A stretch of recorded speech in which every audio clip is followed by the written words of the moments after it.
Well, let me just say that, Zell, you are amazing, girl. You are my mini-me, and you are making me feel underdressed. I am so proud of you. I am so excited to have been introduced by another girl from the South Side. Just keep doing you. This is why we are here. So very proud of you. And I want to thank everyone for joining us to celebrate this special milestone as we are thrilled to be back in the city that we call home. You know, I've done a lot in my lifetime. I've earned a couple of degrees, had a short but meaningful career in the law. I worked in city government. I've run a small nonprofit. I met and married the love of my life. I have birthed and raised two amazing now young women. I have had the profound honor of serving as this nation's First Lady, where I've traveled the world. I've dined with heads of state, kings and queens. I've shaken hands with two popes. But here's the thing. No matter what I've accomplished, or who I've met, or where I've gone, one of my greatest honors is being a proud Chicagoan, a daughter of the South Side. I still lead with that descriptor. I wear it boldly and proudly like a crown. See, to my mind, this city, this neighborhood, it courses through my veins. It defines me at my very core.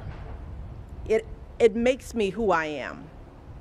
To this day, the experiences I had growing up in this city and in this neighborhood, all the lessons I learned in this very special place, they shape my values and guide my actions every single day.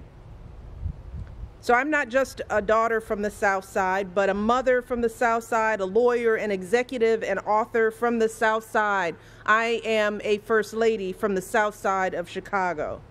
And that is why this project is so incredibly important to me and my husband. It allows us to live out one of those values we learned right here, and that is to give back something big and important and meaningful to the community that has given us so much. So for us, the Obama Presidential Center means a lot more than just creating a space to house memories from our 8 years in the White House. This investment, this substantial investment in the South Side, will help make the neighborhood where we call home a destination for the entire world. But more importantly, this project, as the governor and mayor have said, will be a vital resource for the people who live right here. The OPC will be a place where folks can find work, where kids can learn and grow and envision bigger lives for themselves, where families can walk and ride a bike or have a reunion in the grass, where everyone can find calm and beauty and peace and safety. See, when I was a little girl, even younger than Zell, growing up right here on the South Side, we didn't have a lot of places like that in our own backyard. I remember that whenever me, my mom, dad, my brother wanted to do something special, to see art, to hear music, take in a new museum exhibit, we had to get in my dad's Buick 225, take Jeffrey Boulevard to Lakeshore Drive, and head north to downtown. And even as a child, I understood this disparity. I understood that whenever there was a huge investment of resources in the city, new park or infrastructure improvements or any other beautification effort, it just rarely happened in our neighborhood. Now, we did have the Museum of Science and Industry, one of my favorite museums on the planet, by the way. We had that right here in Jackson Park. But the park itself, well, for the most part, it just didn't call to us. It didn't always feel like a place for kids like me. too often this gorgeous park felt like something to drive through or go around to get to somewhere else. And as I grew up and I left my neighborhood to attend Whitney Young, I gained greater exposure to this magical city, riding hours, and I mean hours, every day, back and forth on the number 6 Jeffrey Express. I was able to see more of what Chicago had to offer. But I continued to ask myself, why didn't we have more places to gather and connect in our neighborhood? Why didn't our part of town draw people from around the world, just like Grant Park or Navy Pier or the Art Institute? Why wasn't there more investment in us? So when it came time to decide where to build the OPC, Barack and I knew this was a unique opportunity to change that narrative, to help elevate the way kids like me, like Zell, felt about their neighborhoods and in turn about themselves. Because this center is not about us. It's not about me and Barack. It's about the generations that came before us, the folks who did that heavy lifting, the ones who made Michelle Robinson and Barack Obama possible. It's about reimagining this beautiful park.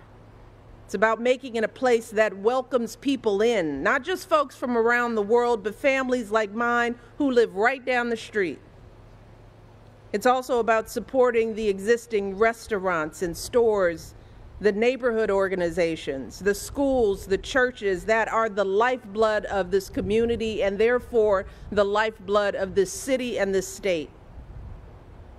And not so long from now, when we were back here to replace these shovels with a big pair of scissors to open this center, and I long for that day, I can't wait for that day, we will walk through a world-class museum.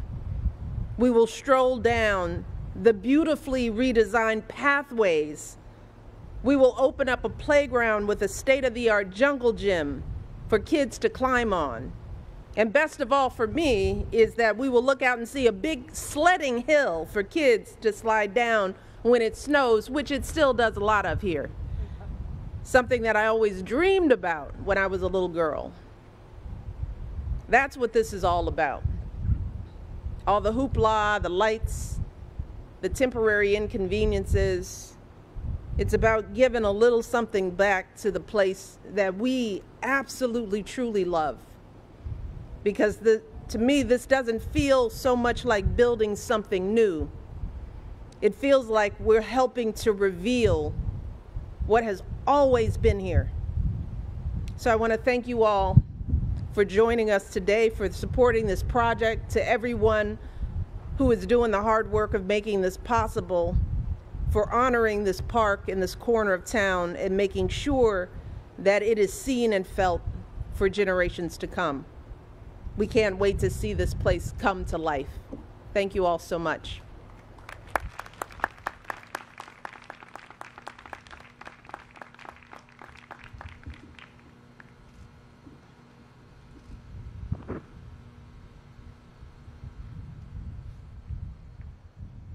To introduce the 44th President of the United States, please welcome Trenton Banks.